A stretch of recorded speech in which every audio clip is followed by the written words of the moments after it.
Íñigo Escudero. Íñigo, ¿qué tal? Encantada. Encantado. Tenía muchas ganas de conocerle. Igualmente, sigo todos los días. Me alegro. Íñigo Escudero de Invesco. Invesco lleva 22 años en España, es una gestora americana independiente. A nivel mundial gestiona, para que ustedes se hagan una idea, lo que es el Producto Interior Bruto de España. Y aquí en España gestiona la venta de fondos de inversión ahí en Estados Unidos. Empieza tú. Bueno, pues la verdad es que es muy distinta a la española, porque la española al final... el mercado está bancarizado y por tanto lógicamente son los bancos los que deciden, digamos, qué producto, digamos, te van a vender, ¿no? Que mucho de ellos lógicamente es producto propio. Allí en Estados Unidos existe, digamos, la figura de agente o la figura de Independent Financial Advisor, y básicamente, bueno, pues lo que hacen es que las gestoras internacionales o la distribución de terceros pues es muy común.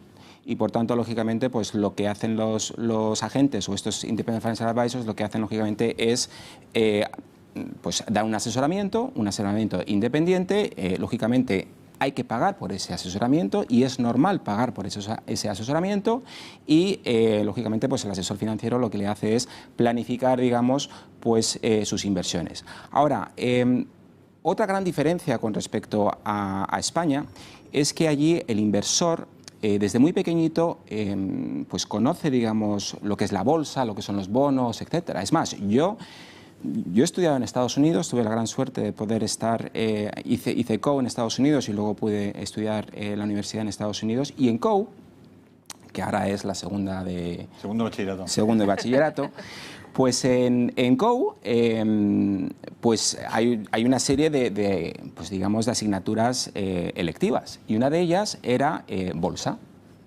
Otra de ellas yo hice también biología marina, porque realmente en COU uno no sabe a lo que se quiere dedicar, ¿no? Y efectivamente, me enseñaron, digamos, pues unos principios fundamentales sobre de qué es la bolsa, para qué sirve, etcétera, ¿no? Y cosa que igual en España, pues igual deberíamos de también un poco fomentar, ¿no? Es decir, porque al final está muy bien, lógicamente, pues aprender de biología, aprender de ciencias, aprender de sociales, aprender de historia, aprender de matemáticas, aprender de lengua, etc. Pero también estaría bien, pues lógicamente, aprender un poco de finanzas personales, ¿no? Y allí lo que se aprende también es una planificación financiera. Es decir, todo acto tiene un objetivo. Y entonces, pues lógicamente, cuando uno decide pues invertir, decide para qué. ¿Para qué voy a invertir? ¿Cuál es el objetivo? Entonces, se necesita una planificación financiera, se necesita saber el tiempo, sobre todo, en el que se quiere conseguir ese objetivo, y en función del tiempo y en función, lógicamente, pues del ahorro que uno necesita para llegar a esos objetivos, pues lógicamente se determina una estrategia. Cosa que aquí no se hace. Bueno, Javier, ¿qué más puedes aportar? Porque yo creo que hemos puesto aquí sobre, ya no digo sacarle una rentabilidad al dinero, sino mantener tu patrimonio. Efectivamente, es decir, al final los depósitos no dan prácticamente nada y posiblemente en un futuro empiecen a cobrar. Esa es la realidad. Entonces, ahí el ahorrador tendrá que tomar una serie de decisiones, o perder poder adquisitivo, porque lógicamente la inflación va a venir. La inflación, lógicamente, ya el año que viene empezaremos a tener inflación, dado que pues lógicamente el precio del crudo parece ser que se va a mantener en unos $50 y por ello lógicamente empezaremos a ver inflación, y por tanto digamos que el ahorrador, cuando vea que efectivamente le están cobrando por ese depósito, tendrá que ver distintas alternativas. Ahora, hay una diferencia entre un ahorrador y un inversor. Es decir, el ahorrador no quiere asumir riesgos.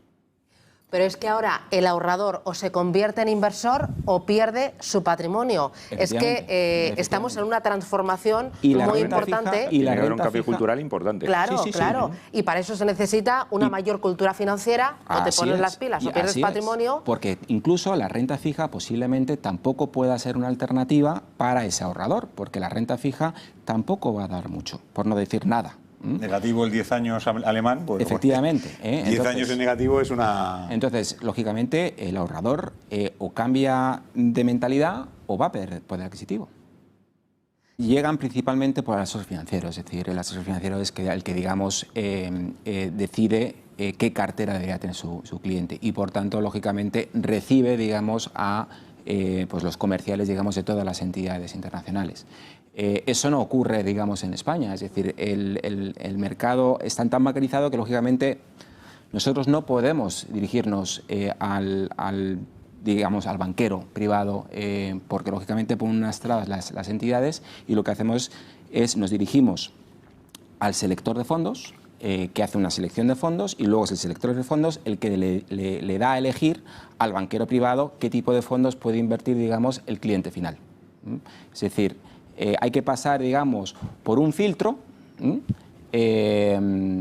dado lógicamente la bancarización que tiene el sistema español, mientras que en Estados Unidos no es necesario eso. ¿Y ese filtro hace que sea más caro? Las compañías mi presupuesto de marketing no va, o sea, a mí en estos momentos no me interesa tanto que el cliente final conozca Invesco o no conozca Invesco.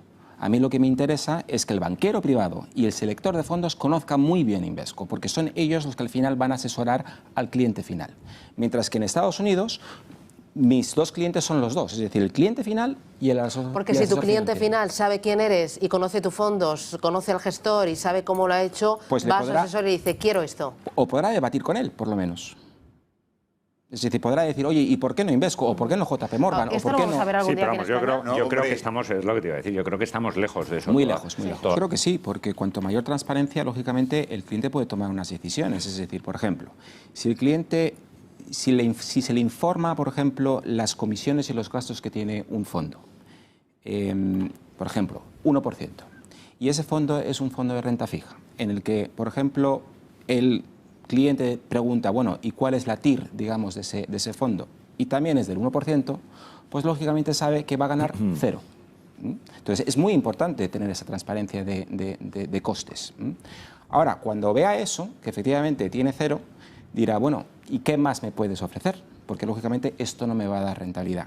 Y entonces, el siguiente paso, lógicamente, es un mayor incremento, digamos, de volatilidad.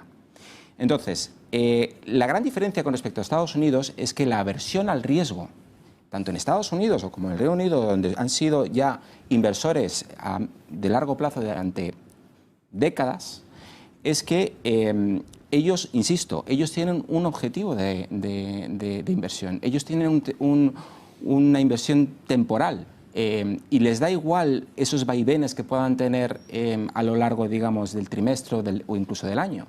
Aquí, cuando se hace una inversión, ya están mirando el valor liquidativo al día siguiente. Pero vamos a ver, o sea, nadie tiene la bola de cristal. Entonces, o nos hemos vuelto locos o qué. Es decir, primero, hay que definir para qué inviertes.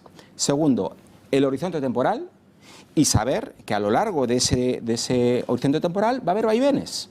Y no pasa absolutamente nada. Y una vez que eso se acepte, ¿vale?, se podrán tomar decisiones buenas para el inversor final.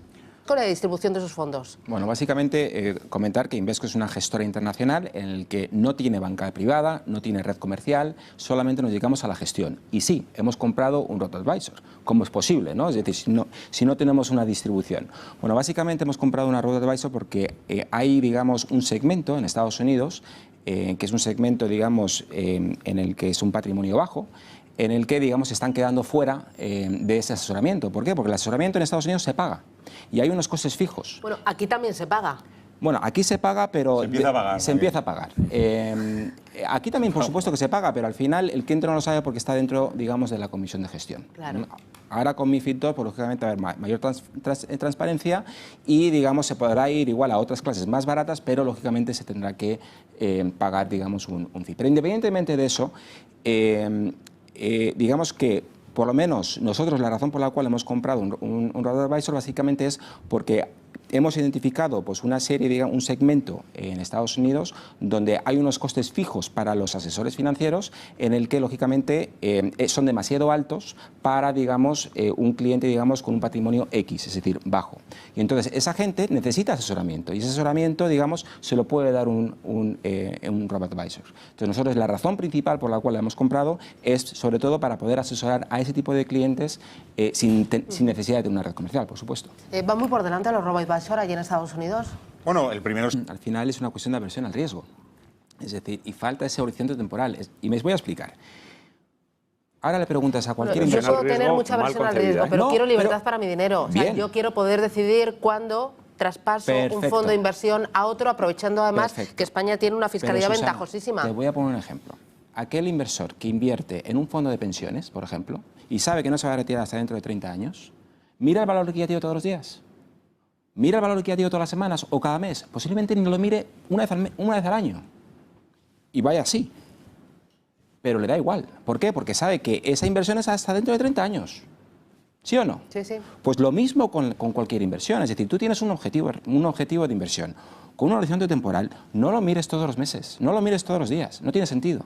Pues esto es un poco lo mismo. Entonces, con respecto a tu pregunta sobre, oye, ¿qué va a hacer un garantizado? Es porque la aversión a riesgo es tan alta que la gente está mirando sus ahorros día a día y prefieren invertir en algo que se llama garantizado y le da el 0,15. Bueno, si tiene suerte. Si tiene suerte. O sea, Entonces, y si le da algo, o sea, que más bien... que el vehículo de inversión, fondo de inversión, es el mejor vehículo de Sí, inversión. sí, El mejor. yo estoy Pero convencida. claramente. Una, por lógicamente la liquidez, es decir, es que te van a dar el dinero independientemente de lo que pase, te van a dar el dinero al día siguiente. Punto número uno. Punto número dos, lógicamente es la fiscalidad. Uno puede traspasar entre fondo y fondo sin tener que pasar por Hacienda. Tres, lógicamente, son que puedes invertir efectivamente, como has comentado, Susana, en cualquier parte del mundo, en cualquier activo del mundo. Y de la mano de un profesional. Y de la mano de un profesional donde te van a gestionar ese dinero. Y tres, y cuarta, que es también muy importante, es que no está dentro del balance del banco. Es decir, que independientemente de dónde tengas el dinero, en un fondo de inversión, no depende de cómo vaya ese banco. Es decir, que independientemente de que quiebre y tal, tu inversión está asegurada. Sinceramente. Pero efectivamente, coincido plenamente con Javier, es decir, necesitamos formación. Es decir, el cliente final necesita formación, una formación financiera, una planificación financiera. Y una vez que consiga eso, lógicamente podrá tomar las decisiones pertinentes.